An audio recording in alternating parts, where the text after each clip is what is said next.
So today we're going to start talking about multiplying polynomials. We're going to start easy, multiplying by one thing, multiplying by a monomial.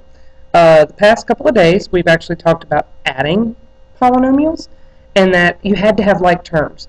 To add a polynomial to another polynomial, you can only put things that are alike together. I can only add an x squared to an x squared, and an x to an x, and a number to a number.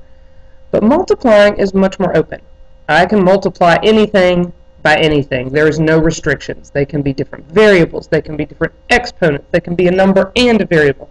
We can multiply anything. And so we just need to review real quick what are some of our rules for multiplying polynomials, multiplying monomials. Remember, a monomial is just one term. So we'll start with that. If I have something like 2x squared times 3x, and I want to multiply this. Our rules for multiplying terms, for multiplying monomials, is first multiply the coefficients. Remember, coefficients are the numbers in front. So just like with adding, we just added the numbers in front. For multiplying, we're going to multiply the numbers in front. So 2 times 3 is going to give us 6. So that's the first step. Just do the numbers. Pay attention to positives and negatives. When in doubt, use your calculator. Don't just guess and get a wrong number. So you're just multiplying. When it comes to the variables, you always want to look, and for variables that are the same, we want to add their exponents. So this is x squared times x. Now when there's not a number there, don't forget there really is a number there. We call that the understood one. It's not written there, but it's really there. And so x squared times x to the first, I would do 2 plus 1, and that's going to give me x to the third. So this is where it's different. Adding, we can only add variables that have the same exponent, and we did not change the exponent. It stayed x squared. But multiplying, we do actually multiply them together, and so the exponent is going to change. So multiply numbers first, and then add the exponents on the variables second. And so 2x squared times 3x is equal to 6x cubed. And so that's how we multiply monomials. Now, a lot of times, though, we're going to be taking a monomial and multiplying it by a polynomial. Remember, polynomial just means has more than one term. And so that looks something like this. If I have 3x times 5x cubed plus 6x squared minus 2x plus 1. So I have a monomial times a polynomial. And if you remember back, this was like 4 or 5 units ago when we were doing some of the algebra stuff. What is that property for when we multiply something outside the parentheses times something inside the parentheses?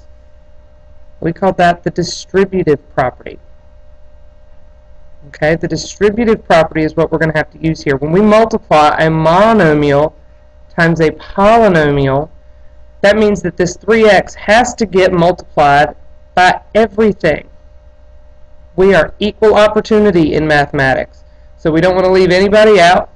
Everybody should get multiplied by 3x. So what we basically end up with is, instead of one little monomial multiplication problem like on this page, we're going to end up with 1, 2, 3, 4 monomial multiplication problems. And so you just have to take them one at a time. First, I would say 3 times 5 is 15. Then I deal with the variable. x1 times x3, 1 plus 3 is 4. So you do a little multiply and an add. We're going to do it again. 3 times 6 is 18. 1 plus 2 is 3. Alright. This was plus, positive times positive, so it stayed positive. Alright. 3 times negative 2. This is where we have to watch this. When there is a minus sign, that means that this is negative 2. So please be careful when you're multiplying. So positive 3 times negative 2 is negative 6. So we are going to make that negative 6, minus 6. It's x1 and x1, so 1 plus 1 is 2. So we got that minus 6 because it was a positive times a negative, which ended up giving us a negative. And then 3 times 1 is going to be positive 3. There is no other x here, so this is just going to stay x to the first. It had nothing else to multiply by, so it didn't change. It does stay there, though, so you don't want to forget it. You don't want to leave it out. And then you don't want to say, well, I couldn't multiply those. You know, yesterday we could have things that we couldn't add but because they weren't like terms, but with multiplication, we can multiply everything. It does not matter. We can multiply everything, so make sure that you multiply everything. It makes a difference. Of course, we can put this into context in word problems, too. We did a whole chapter on area and different things. So let's say that I had a rectangle, and I know that this side is 2x plus 6, and this side is x. And we want to find the area of this rectangle. All right? Area of a rectangle. I do have to remember that. Area is equal to length times width. So that means I'm going to take my length times my width. So x times 2x plus 6. Generally, we do write the smaller one, the monomial, first. It's just easier that way. You can write it behind it. It just seems backwards to me. All right? So we're going to multiply this x times both of them. So 1, again, that understood 1. It's not really there. It's not written, but it's really there. So 1 times 2 is 2.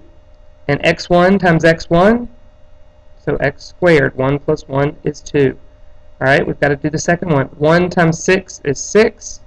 And then the x doesn't have anything to multiply by, so it just stays x. So 2x squared plus 6x is going to actually be equal to the area of this rectangle. So that is multiplying a monomial times a polynomial.